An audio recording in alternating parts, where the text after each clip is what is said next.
Olá, seja muito bem-vindo, seja muito bem-vinda aqui ao Nada Trivial. Hoje, segundou, dia de Inspiring Brains, que é mais um quadro do Nada Trivial, que já é podcast, que você pode também ouvir em todas as plataformas de áudio. Então, solta a vinheta do podcast.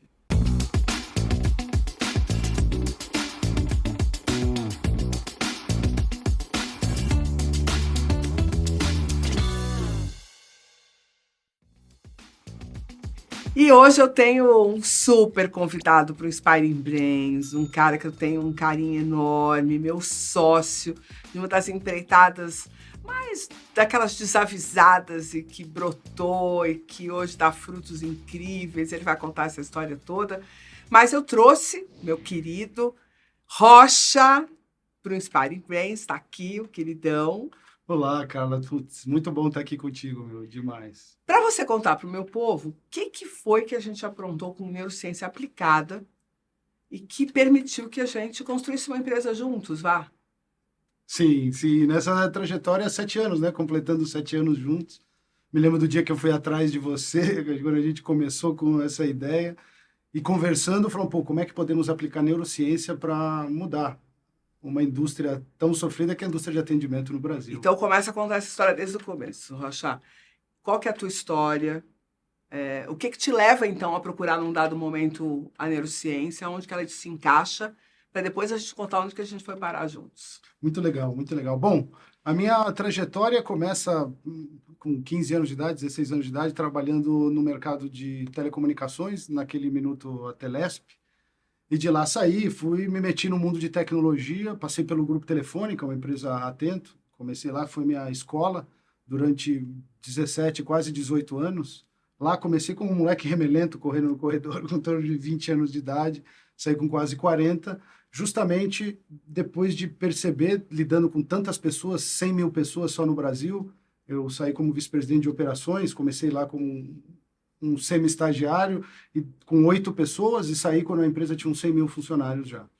E foi um impacto muito grande lidar com tantas pessoas e esbarrar num tema que é o comportamento das pessoas, o relacionamento entre elas e ver como é que você poderia aplicar tecnologia para isso, para melhorar uma indústria que no Brasil a gente sofre como consumidor, que tem muito espaço de melhora. Então foi nesse minuto, nesse momento, respondendo uma pergunta que meu velho sempre me fazia, foi que hora você vai inventar o seu próprio negócio, suar no seu próprio terreno, e aí com a bênção de Deus, ali no final de 2016, saí do Grupo Telefônica para enveredar com a Genoa. E não é uma decisão simples para quem já é um executivo de renome no mercado.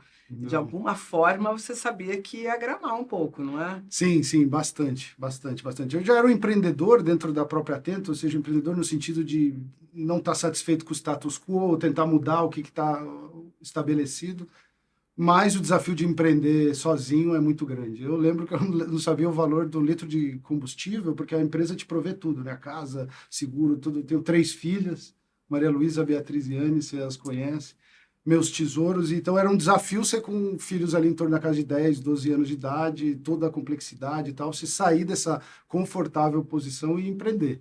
Mas também sabia que a oportunidade era gigantesca, porque ninguém estava endereçando sobre essa perspectiva de utilizar, né, a academia, a tecnologia e ciência aplicada para produzir resultado. Esse, no final do dia, era o tamanho da oportunidade que eu via naquele minuto. E assim, você trouxe um ponto importante, né?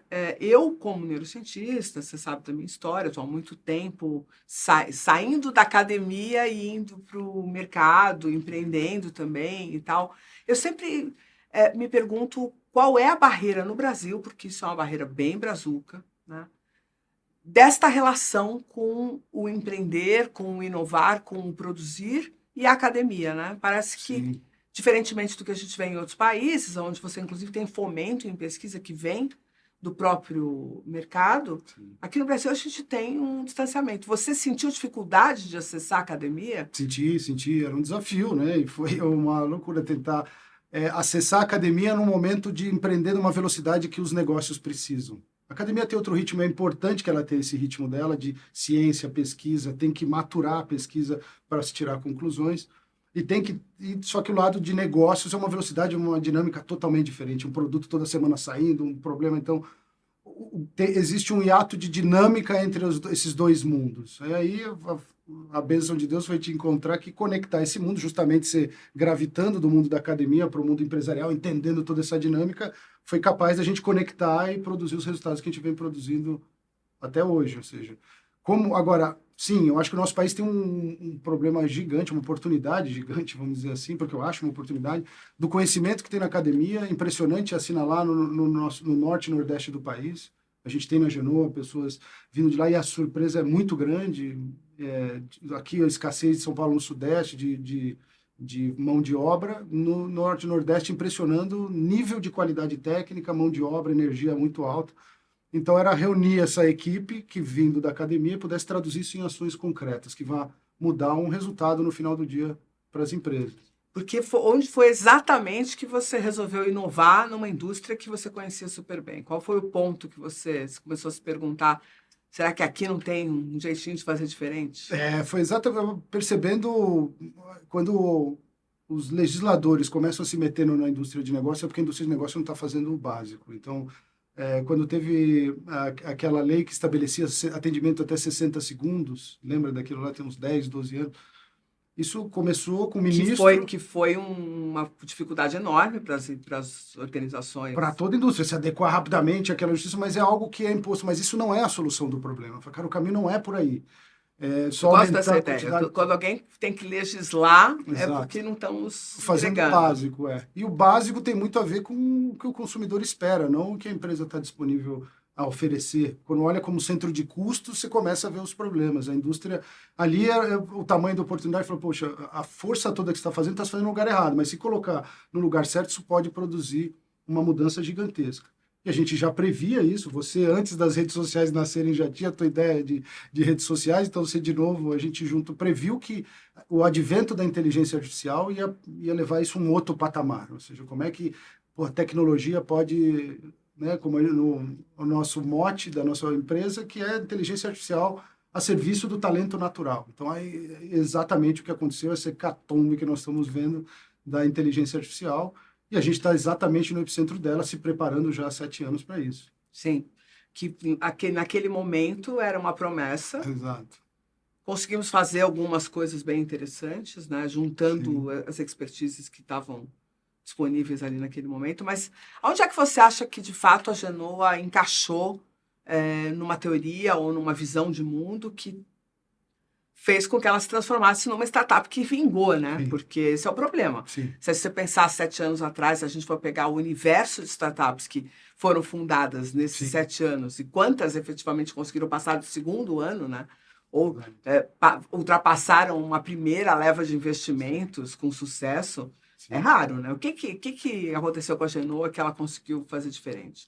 Eu estou te perguntando coisas que eu sei a resposta. Mas... Você conhece, que eu falar que você construiu comigo. Esse povo não conhece essa história, porque eu falo muito pouco da Genoa aqui, nesse espaço. Então, até por isso que eu fiz questão que você viesse para a gente comemorar esses 7 anos e para as pessoas poderem ver que a neurociência que eu faço, ela ultrapassa esse lugar apenas do treinamento humano ou da educação, porque as pessoas costumam ver isso numa camada ainda muito superficial, né? Exato.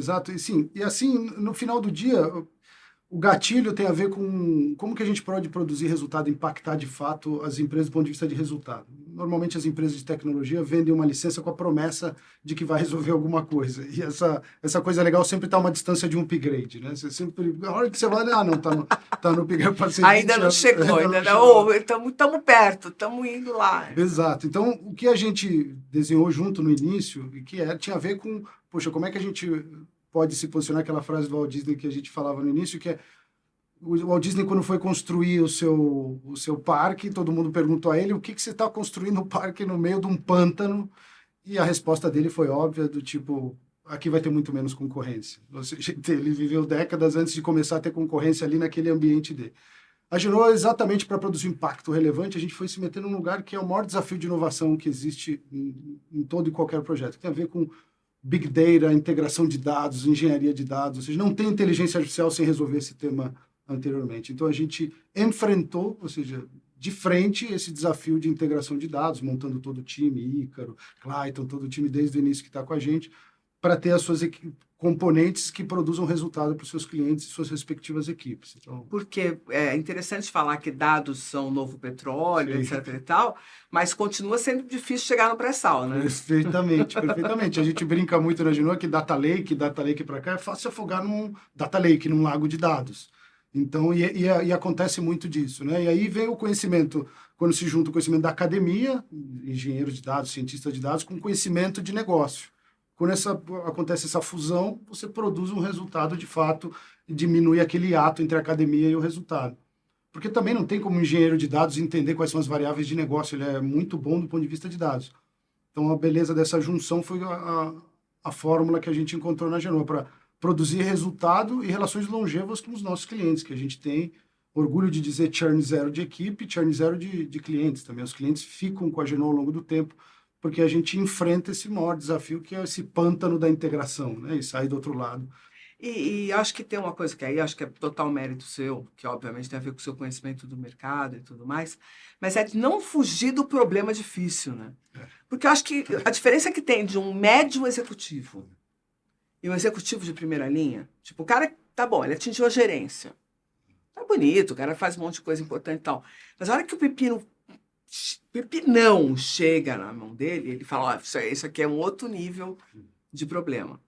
E eu acho que você, por ter vivido esse lugar, né, de um alto executivo, saber que não adiantava você fugir do problema, tipo, você ia jogar para quem, né? Ali era com você, ou você matava no peito e resolvia, ou você ia gerar um impacto muito grande. E eu vi você fazendo isso muitas vezes com os clientes.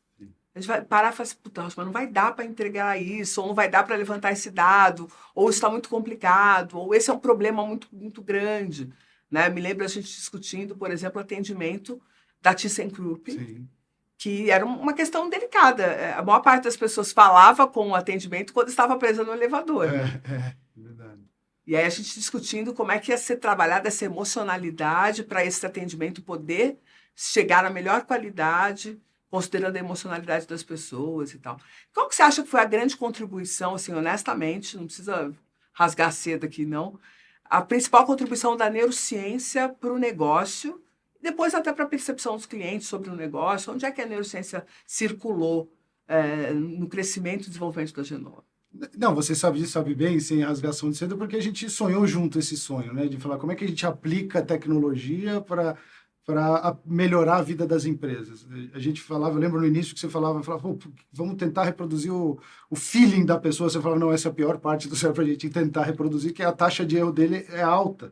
Ou seja, a precisão vai ser muito baixa. Então, vamos trabalhar no processo de decisão, conseguir ensinar para o algoritmo o tal da jornada emocional. Lembra que a gente vai plotando a jornada emocional? Isso tem muito a ver com como as pessoas se relacionam com as marcas. Isso tem tudo a ver com neurociência, quando a gente estava no início definindo, tá, o que uma empresa tem que dar para um consumidor, ou para o consumidor ter uma boa relação longeva? Tinha a ver com confiança, simplicidade e coerência. E você falava nisso, pô, é assim que um ser humano cria um relacionamento com outro ser humano. Quando o outro ele é simples, o cara é coerente. E, poxa, você pode ter confiança nele. Ou seja, quando a marca fala que vai no dia tal, ela tem que chegar no dia tal. Ela De tem que preferência, tinha que chegar um dia antes. ou combinado, avisadamente. Combinado, né? Porque chegar muito tempo antes, lembra? Você falava isso também. Se chegar muito tempo antes também, o cara não está em casa. Então, ele tem que... Confiança, combinou, chega na hora certa. Coerência, você não pode estabelecer um valor de condição comercial para um novo cliente e todo mundo que está dentro de casa. Lembra? No início você falava assim, você sempre está querendo ganhar cliente e o cara que está dentro de casa fala, eu não tenho esse valor aí de megabytes por segundo na minha banda, na parte de rede ADSL. Exatamente. Então, você tem que ser coerente. Você está dando um desconto para fora, você tem que ter alguma coisa para os caras que já estão dentro também. Então, confiança, coerência e simplicidade. Na hora que você quiser resolver um problema, tem que ser simples. Ninguém quer ligar para um problema para passar tarde fazendo terapia, não. O cara quer um problema a ser resolvido. Então, a pessoa do outro lado tem que ter essa capacidade. Isso tem muito a ver com que cada um dos algoritmos hoje da Genoa vai buscar, ou seja, quão confiável você é, quanto você combina a data. Ou seja, outra coisa que você fala muito que é, a inteligência artificial hoje, com tanto algoritmo, a gente tem que ser capaz de saber a satisfação do consumidor. A gente não precisa perguntar para ele aquela piada que você faz comigo, Se eu combinar com a minha mulher de chegar às 10 e chegar meia-noite, eu não preciso perguntar para ela a satisfação de 1 a 5, lembra? Diga-me de 1 a 5, quão satisfeita você está. Está satisfeito que eu cheguei agora, né? Ou seja, quer falar, pô, se tanto algoritmo, você falava no início, não é possível que os clientes, as marcas precisem perguntar, me diz aí quanto satisfeito você está comigo. Então, a gente tem essa começou a tentar mapear, então, né, Rocha, a jornada do cliente e os momentos em que ele, pela voz ou pela forma como ele se relacionava, o texto que ele escrevia, ele estava subindo ou descendo a montanha da satisfação ou da percepção de valor, né? Agora, o duro foi mostrar isso para o algoritmo começar a fazer isso sozinho, né? Exato, porque aí entra o talento natural, né? O ser humano, do teu time lá dentro, as meninas, Pamela, Flávia ali, o time classificando emoções para ensinar para o algoritmo que é cordialidade, para conseguir as valências negativas ou valências positivas, né? Os algoritmos de separar. E aí os matemáticos pegaram isso e fizeram um algoritmo para separar isso. Seja, então, foi muito louco. Tem essa combinação, ou seja, na hora, a inteligência artificial nunca vai ser autônoma a ponto de não precisar do ser humano. O ser humano vai ter sempre um produto lançando, a inteligência natural produzindo coisas, e a inteligência artificial, no final do dia, é uma ferramenta, né? Para produzir essa melhora nos clientes. Então, essa é a aposta, ou seja, e a gente carrega isso no sobrenome da empresa. Vem cá, você faz todo o comercial da Genoa, né? O nosso grande garoto propaganda, no LinkedIn. Pensa na pessoa comunicativa, né? Meu amigo é muito comunicativo e ele vende muito bem tudo que a gente construiu. Mas você acha que as pessoas ainda estão com uma estimativa aumentada a respeito do que a inteligência artificial vai poder fazer pelas empresas? Porque me pareceu que teve um hype, uma coisa do tipo, então agora todo mundo vai ser mandado embora e agora eu só preciso do ChatGPT para fazer o que eu preciso fazer. O que você acha? Ainda está hypado ou as pessoas já começaram a perceber que o buraco é mais embaixo, que tem uma construção para ser feita? Não, tá super hypado ainda. Acho que em algum momento vai começar aquela curva de desilusão, né? Que você vai ver que você prepara um texto e começa a perceber que todas as marcas mandam um texto meio igual. Perde o toque humano, né? Se perde o toque humano. Então, eu acho que, sim, em algum momento vai passar esse hype e a aplicação no final, que termina toda essa nuvem de buzz, que é uma ferramenta no final do dia que tem que ser devidamente potencializada e curada por um ser humano para poder executar alguma função. E aí tem muito a ver do que a gente fala bastante, que é, poxa, o ser humano fica tentando ser igual à máquina. Deixa a máquina fazer o melhor papel que ela sabe fazer, que é o de máquina. Então, ela vai detectar anomalias e oportunidades muito mais rápido, que é o que a gente faz na Genoa com os algoritmos. Agora, na hora de reagir, de falar, de vibrar que uma outra pessoa, quando falando com outra, para pedir desculpa, lembra a jornada que você desenhou junto com as meninas? Tem jornada que é só para pedir desculpa, você não vai nem oferecer nada para ele comprar, nada que legal, feliz aniversário, nada, é só pedir desculpa, porque tem hora que você tem que pedir desculpa. Isso estabelece uma relação de confiança, que falar, quando ele errar, a marca errar, vão levar isso também para os seus consumidores. Então, no final do dia, isso tem um pouco muito de hype, tem muito de marketing, ganha-se muito dinheiro, né, fazendo esse movimento com os big techs, mas ainda continua sendo o mesmo efeito. Claro, vai ter um impacto nos negócios, mas a gente já passou por isso, seja com a internet, um pouquinho antes com a eletricidade, mudou, deixou de ter a telefonista, de ter a pessoa que apagava as tochas na Avenida Paulista e passou a telefonista. Passou a ter telefonista com eletricidade. A internet foi a mesma coisa. Quantos empregos apareceram na internet? A inteligência artificial vai ser o mesmo efeito, só que eu acho que, neste caso, o ser humano precisa ter as suas capacidades mais potencializadas, não querer competir com o robô. Acho que está aumentando o desafio em relação ao que eu valorizo no ser humano, né? Porque eu acho que o que foi acontecendo, e isso para mim é a coisa mais séria, nós fomos achando que o que a gente precisava era acumular um conjunto de conhecimentos que nos seriam cobrados em favor de uma troca monetária. Tipo, você sabe tal coisa? Tá, então eu te contrato e você vai receber X, não porque você faz alguma coisa, é porque você sabe alguma coisa. Você está me provando que você sabe sobre alguma coisa e eu te contrato sobre isso. Então, esse saber, a inteligência artificial deixa a gente vulnerável. Sim. Porque ela acumula a possibilidade de rastrear conhecimento muito maior do que a gente, né? Então, se você colocar lá qualquer ferramenta de inteligência artificial para caçar um padrão, né, de frases ou de construção, que agora os generativos mostraram essa potência, mas que, na verdade, é uma construção matemática ali de probabilidades daquelas peças aparecerem juntas daquele jeito. Ok. No exato momento que a gente começar a entender que é isso que o ser humano faz, e continuar mantendo a ideia de que o que vale é o conhecimento que a gente acumulou e não a forma como a gente emprega o tempo de vida que a gente tem na construção de coisas, né? Isso pode mudar o jogo todo, porque é possível que naquele momento que a gente se encontrou, nós não tivéssemos um tempo ótimo para produzir a Genoa. Sim. Mas o tempo nos encontrou ótimos para aquilo porque a gente já tinha feito uma construção com o que a gente sabia. Sim. Não tinha nada a ver com o que eu sabia ou com o que você sabia. Era como a gente estava construindo o que a gente sabia. E isso eu acho que a inteligência artificial vai, pelo menos, demorar muito tempo para conseguir fazer. Só que o problema é que o ser humano está começando a achar que esse é o grande valor. Cara, quase que endeusando uma máquina que escreve um texto rápido. Isso é uma coisa que para mim me incomoda, porque você está endeusando uma propriedade relativamente simples humana. Então, tem uma coisa errada com como você enxerga o ser humano, né? Exato, exato. Que é aquele negócio que ficam os papéis invertidos, né? A máquina tentando virar humano e o humano virando máquina. Né?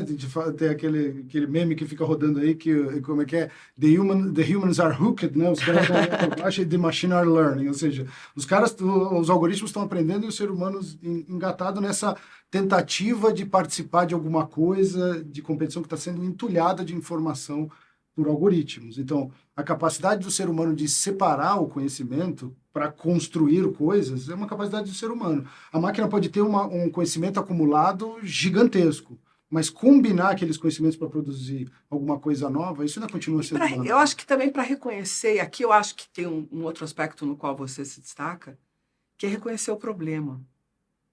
A gente tem muita dificuldade, assim, obviamente a inteligência artificial também terá, mas o próprio ser humano tem dificuldade de entender qual é o problema. Às vezes eu só tenho uma solução para vender. Então, eu quero que a minha solução caiba no seu problema. Eu não quero saber o seu problema na real, porque se eu soubesse o seu problema na real, a minha solução não vai te atender. Exato. Então, não me fala o seu problema. Exato. Só compra a minha solução, entendeu? Mesmo que ela não sirva para nada. Exato, cara. E o mundo de software viveu muito disso ao longo de muito tempo. A gente decidiu, e a gente precisou fazer isso do ponto de vista de organização, enfrentar um problema muito complexo, que tem a ver com integração de dados, porque vender um software superficial... Mas isso apareceu logo no começo, né? Sim. A primeira dificuldade, acho que o primeiro cliente já mostrou pra gente que ia ser uma sua. Sim, que ia ser, e que caminho a gente seguia nessa bifurcação. Porque eu estava te falando, não, nós precisamos desses dados, preciso dessas transcrições, preciso dar acesso a esse tipo de coisa pra gente casar com... Se o cara ligou, quantas vezes ligou, tal, a gente precisa de tudo isso. Você olhou com aquela cara, tipo, aonde nós vamos pegar isso? Da onde vão tirar esses dados? E aí a gente os dados estão todos lá. Estão todos estão presentes, em toda organização eles estão. Só que é muito difícil de extrair da forma como precisa ser extraído, né? Então, a Genoa ataca esse problema. Exato, porque cada pedaço está isolado num sistema, né? Então, você fica preso nos alt tabs, e aí no final morre numa análise em Excel, que leva 3 semanas ao mês. Isso uma máquina vai fazer muito melhor que você, ela vai fazer em poucos minutos. Agora, agir continua sendo um ser humano que vai agir, vai falar com o consumidor, vai resolver um problema, vai improvisar, ter empatia, tudo isso é coisa de ser humano. O algoritmo não consegue improvisar. E se eu diminuo o custo de atendimento na base, na entrada, porque o cliente consegue falar com o chatbot, ou ele consegue se resolver ali, porque tem cliente é que quer friendly, não, e é friendly, tem alguns bem feitos que dá para fazer. Só que na hora que o algoritmo entende, e acho que esse é o truque, entende que não vai dar para resolver com o que ele tem, se ele puder trazer em 2 segundos um ser humano para aquela ligação, ou para aquele movimento, para aquele atendimento, a coisa chega num nível bizarro, né? E até predizer, né? Antes do cara me ligar, eu já sei que ele tem um problema.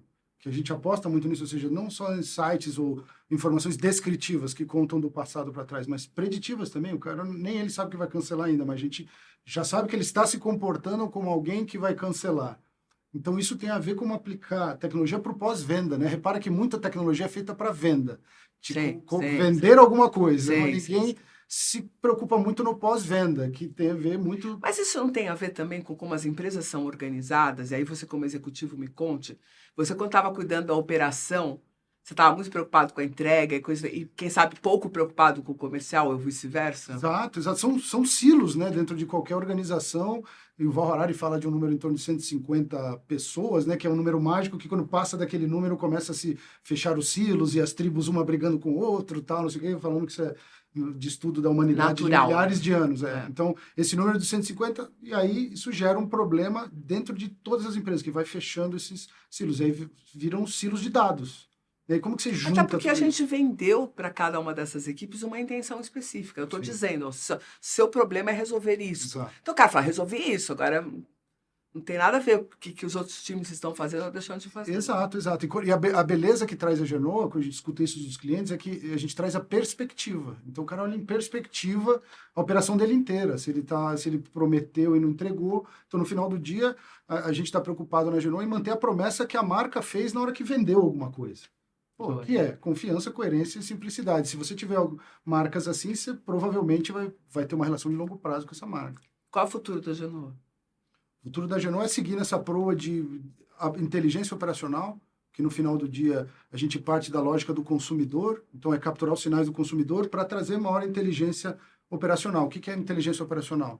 Detecção de anomalia e oportunidade.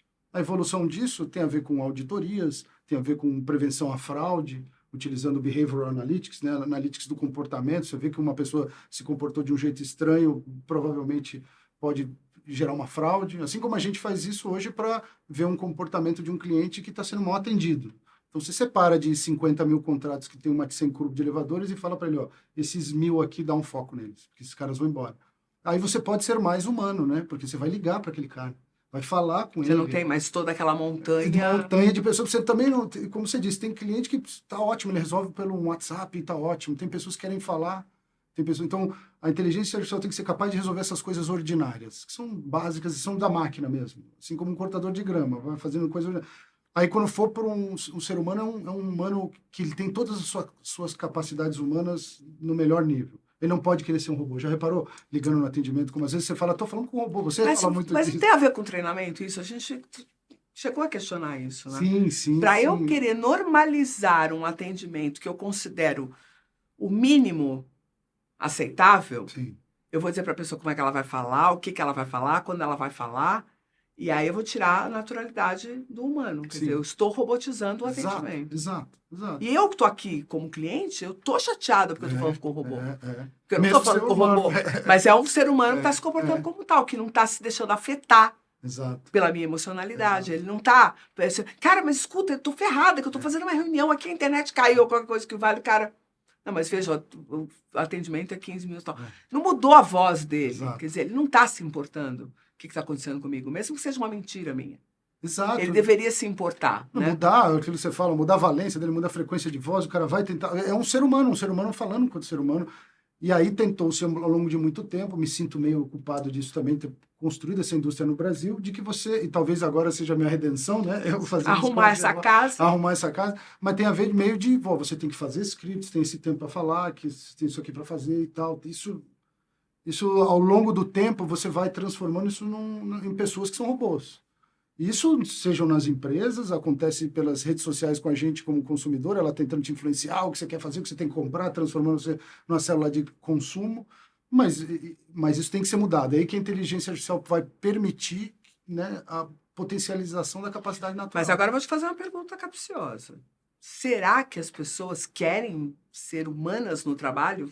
Ou elas gostam de que digam para elas, faça assim, faça assado, porque elas dão meio uma lavada de tipo, ó, já me mandaram fazer. Eu fiz do jeito que falaram que era para fazer, se não deu certo, o problema não é meu. Cara, como sempre, você com as suas perguntas altamente provocativas e complexas, a resposta é sim, eu acho que tem um perfil de pessoas grande que se acostumaram a serem robôs.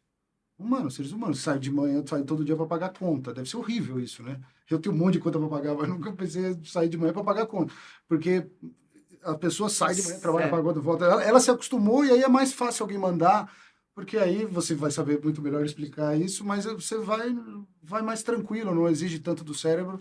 E eu acho que também não exige uma reflexão sobre a frustração, né, de não ter acesso, a frustração da desigualdade, porque se a gente chegar lá num call center, a gente vai encontrar um monte de pessoas que não sentem que existe outra oportunidade para elas na vida. Pode ser que não exista mesmo, né? Elas estão ali um pouco numa circunstância e tal. E aí, me diz o que eu faço, eu saio do meu corpo emocional Sim. e deixo apenas um operador fazendo, pode ser que isso me magoe menos. Pode ser, não tenho dúvida. Isso sendo muito o primeiro emprego da turma, pode ser, aliás, um divisor de águas de como vão ser adultos na vida adulta, né? Eu acho que parte do que eu levei um pouco para a Genoa de provocação me veio desses atendimentos de call center que são especializados. Sim. Quando você liga em algumas marcas, não vou citar nenhuma aqui, que ninguém está me patrocinando, né, Roger? O dia que estiverem me patrocinando, vai estar melhor. Mas você liga e, tipo, tem um atendimento, que o cara sabe quais são os aparelhos que você tem daquela marca, como que você tem feito a integração, se você está usando da melhor forma possível. Provavelmente vai perguntar seu time de futebol, vai brincar. Vai fazer uma graça. São marcas que começam a mudar a sua forma de deixar o cara ser humano. Só que esse cara é mais caro. Seguramente. Esse atendente é mais caro para a empresa. Seguramente. E a empresa fica fazendo conta de padaria? Todas fazem, né? Todas fazem. No final do dia fazem. E aí, pô, isso provamos, aliás, trabalhando nessa indústria, que você pagando um salário melhor, você tem um serviço melhor também. É um trade-off. Vai precisar de coragem, né? Dos executivos, aquele ponto que a gente falava no início, que às vezes o executivo se depara com um negócio, ele tem que ter muito de coragem, né, para fazer, senão ele vai fazer o básico e põe a culpa em alguém, algum diretor, algum gerente que fez errado e tal.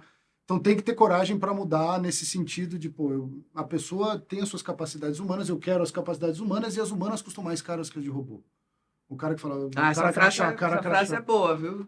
Cara crachá, o cara, tudo bem, mas põe a máquina. Olha a beleza de câmeras, já viu câmeras de segurança? Toda vez que dá um problema, eles têm que recuperar a imagem filmada. Não tinha alguém olhando a câmera? Tem um senhor lá olhando, mas entende o que eu quero dizer? Aquilo é um robô, o ser humano fazia um trabalho de robô muito mal feito. Porque se você tivesse colocado um robô para fazer análise de imagem, ele teria visto a bizarrice. Já estamos à beira disso, já tem tecnologia suficiente para produzir esse tipo de interpretação. Então, deixa a máquina fazer o trabalho da máquina. Imagina um ser humano olhando para uma câmera, eu morreria de sono. Os carros self-driving cars são assim também, né? Tem esse problema que a pessoa dorme mesmo, passando 15 minutos ela dorme, está no carro, dirigindo, ela dorme. Então, isso é trabalho de máquina. Algum algoritmo ele vai ver todo o comportamento diferente, de novo, Behavioral Analytics, que a pessoa teve num shopping, no supermercado. Pô, aí alerta para um ser humano para fazer o papel de ser humano. Então, sim, é um maior desafio executivo. Você começa a ver das grandes marcas internacionais, você percebe esse movimento.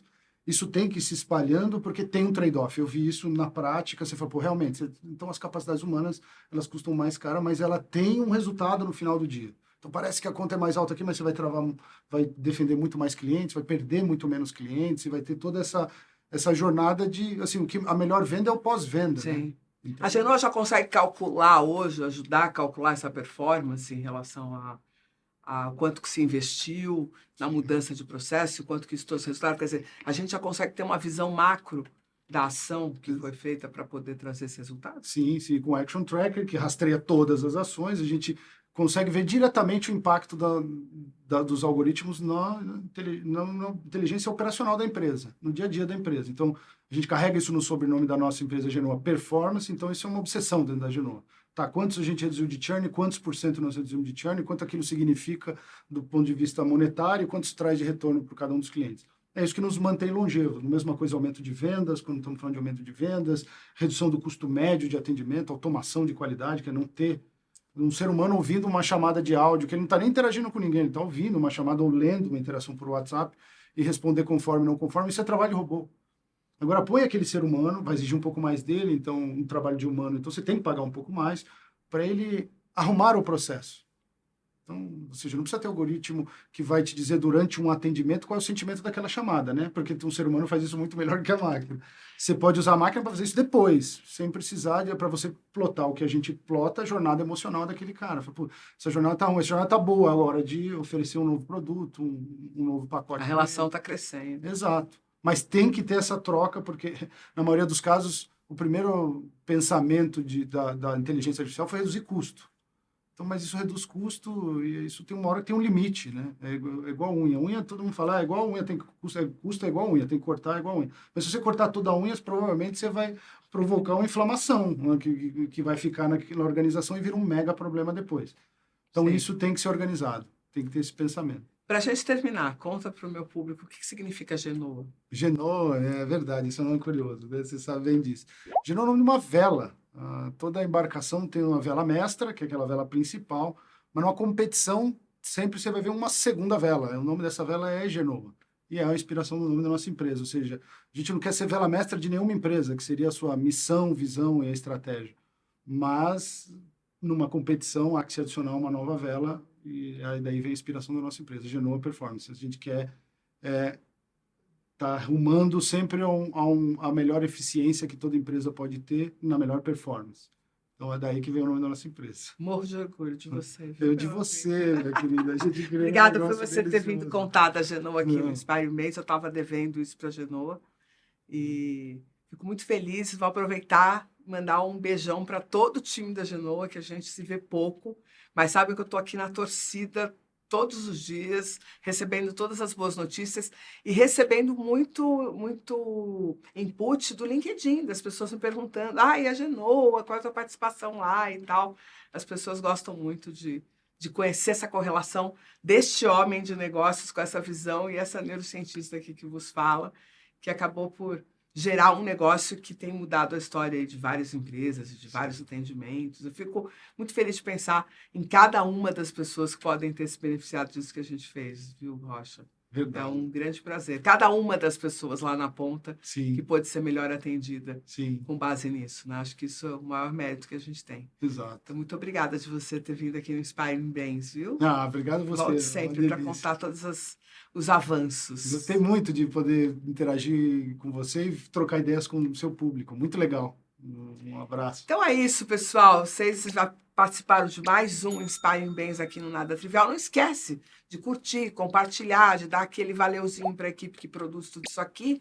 E se você está numa plataforma de podcasts e nos ouviu apenas o áudio, quiser acompanhar a imagem, nos visite no Nada Trivial no YouTube e vice-versa. Se você está aqui no Nada Trivial, mas gosta de ouvir um podcast enquanto se desloca, saiba que a gente já tem 2 hoje nas plataformas, o Inspiring Bens e o Dopaminas, que eu faço com a querida Ana Flávia Ribeiro. Um grande abraço, então, pessoal. Até o próximo. Tchau, tchau. Obrigada, viu, Rocha? Obrigado a você, Carla. Demais estar aqui. Tchau.